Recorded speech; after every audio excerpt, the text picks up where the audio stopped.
Let us discuss a problem of circular motion and laws of motion, and there will be use of concept of friction also. This problem is useful for JEE mains as well as JEE advance. इसमें दिया क्या है, there is a ring placed in vertical plane. A ring has radius r, it is given, and ring is being rotated by certain angular speed c omega about this vertical diameter, and during its rotation it is found that two beads each of mass m are on the ring and they are not slipping. This bead P is at angular position theta as shown here. Bead A is at same level as center of the ring. It is found that bead B do not experience any friction force. Omega is chosen such that bead B do not experience any friction force. It is mentioned here bead B is positioned in such a way that is not experiencing any friction force, while bead A is experiencing some friction and it is basically just about to slip. It is rotating along with the ring but it is about to slip, and this is also rotating along with the ring and it is not slipping without application of any friction force. The ring is rough, that is why here friction is acting. With this information, what we have to find, we have to read all 6 options, 6 statements and results, and find which are correct. We have to select all correct statements, and the statements are given here. Number 1 is omega square equal to g cos theta by r. Again, omega square equal to g upon r cos theta. So obviously only one of these will be correct, if at all. Maybe कि इनमें से कोई correct ना हो. Friction force in the bead equal to mg.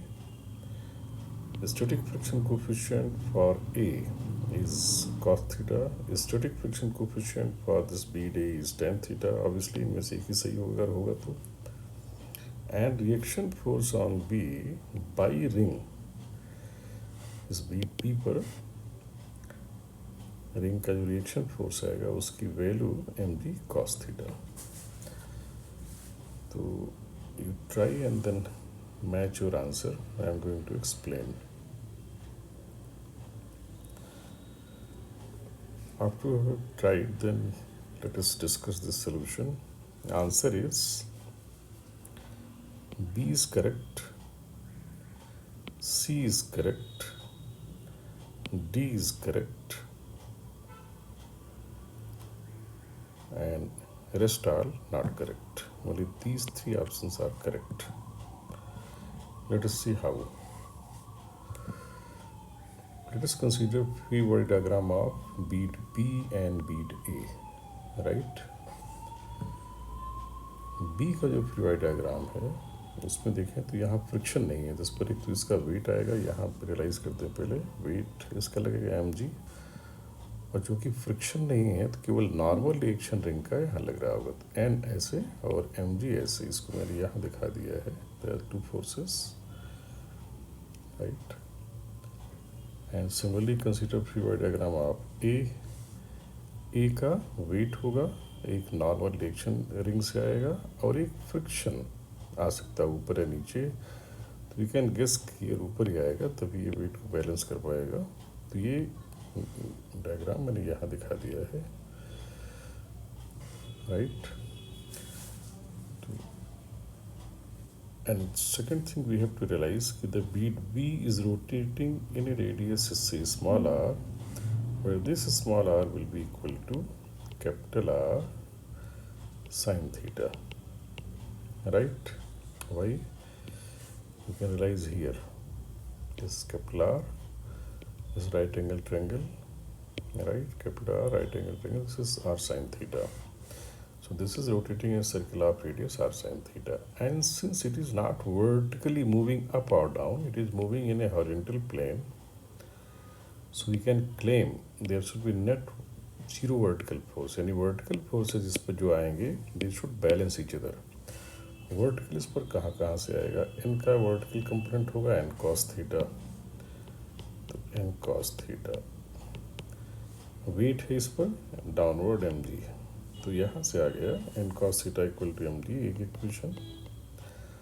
और जो इस पर n का अपवर्ड के अलावा जो हॉरिजॉन्टल कंपोनेंट है that will provide required centripetal force. इसको सेंट्रीपिटल फोर्स कितना चाहिए, m omega square into small r, क्योंकि ये r स्मॉल r रेडियस में घूम रहा है और घूमते समय रोटेट करते समय इसके सर्कल का सेंटर यहाँ नहीं है, यहाँ ये पॉइंट भी रियलाइज करना है। तो जो नेट फोर्स इस पर होना चाहिए हॉरिजॉन्टल वो इस तरफ होना चाहिए towards centre of this circle, right. और नेट फोर्स अगर ध्यान दें तो इस तरफ जो आ रहा है n का कंपोनेंट n ऐसे है, वर्टिकल mg बैलेंस कर लिया, हॉरिजॉन्टल हो जाएगा n sine theta, this is n sine theta. तो इसी को हमें सेंट्रीपिटल फोर्स जो चाहिए उसके बराबर करना है। स्मॉल r को लिख देंगे r sine theta, right. Sine theta cut जाएगा, we will get n as m omega square r. So we have second equation now. So from first and second we can conclude about omega square. यहाँ से देखें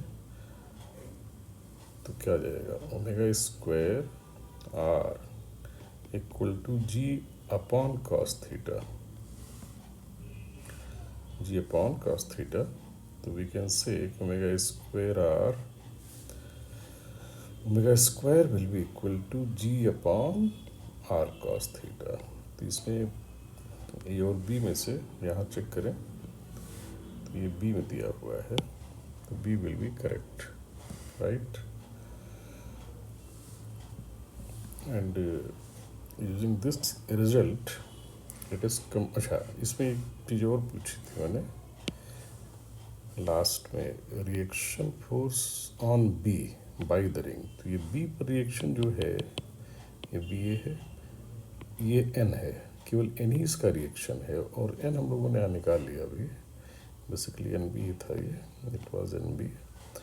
तो N B की value क्या आई, M omega square are, और theta के terms में देखें तो एन की वैल्यू यहाँ जो आ रही है ये एन बी ये है, N B is coming as M ji upon cos theta.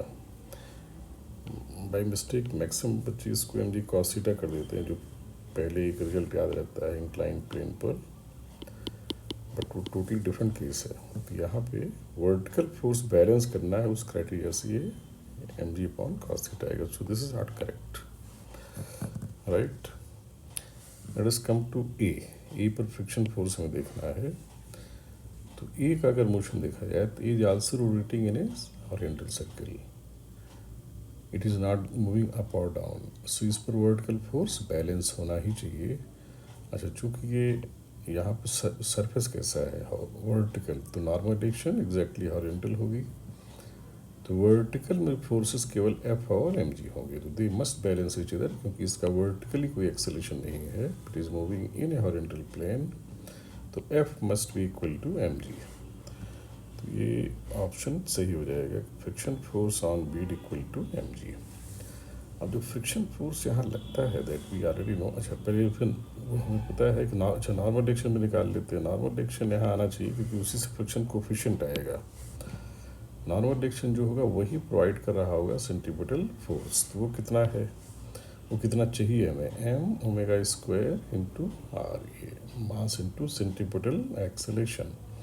Omega square r हम लोगों ने निकाल लिया है यहाँ पे, ओमेगा स्क्वायर आर देखें तो यहाँ से आ जाएगा g upon cos theta, that is m ji upon cos theta, right. यहाँ इंक्लिनेशन नहीं है, लेकिन पिछला रिजल्ट है वहाँ से हमने ओमेगा स्क्वायर उठा के, वही ओमेगा तो हर जगह सेम ही है, इसके लिए जो ओमेगा है वही इसके लिए है। अब जो फ्रिक्शन फोर्स यहाँ लग रहा है, फ्रिक्शन फोर्स चूंकि स्टैटिक नेचर का है, there is no slipping, and static friction force की जो मैक्सिमम वैल्यू हो सकती है that is mu into static friction coefficient into N. N यहाँ एन ए की वैल्यू हम लोगों ने निकाल लिया है कितना, एम जी अपॉन कॉस थीटा, तो म्यू एस इंटू एम जी अपॉन कॉस थीटा। और अभी कुछ दिया हुआ है पार्टिकल जब अबाउट टू स्लिप, तो स्लिप होने वाला है, यानी फ्रिक्शन फोर्स जो लग रहा है, फ्रिक्शन फोर्स कितना आया था, फ्रिक्शन फोर्स जो बताया था वो एग्जैक्टली एम जी के बराबर आना चाहिए। वर्टिकल फोर्सेस को बैलेंस होना है क्योंकि there is no vertical motion. जो फ्रिक्शन फोर्स लग रहा है वो एग्जैक्टली एम जी है और एग्जैक्टली ये एफ मैक्सिमम के बराबर है। क्यों, स्लिपिंग होने वाली है। तो यहाँ से एम जी को बराबर कर देंगे, एफ मैक्सिमम यहाँ से उठा देंगे, तो mu S M ji upon cos theta will be equal to M G, right. M G कट जाएगा तो mu S will be equal to cos theta, mu S will be equal to cos theta. तो ये option ये सही हो जाएगा, right. सो इस तरह से ये सही हो गया, ये सही हो गया और ये सही हो गया।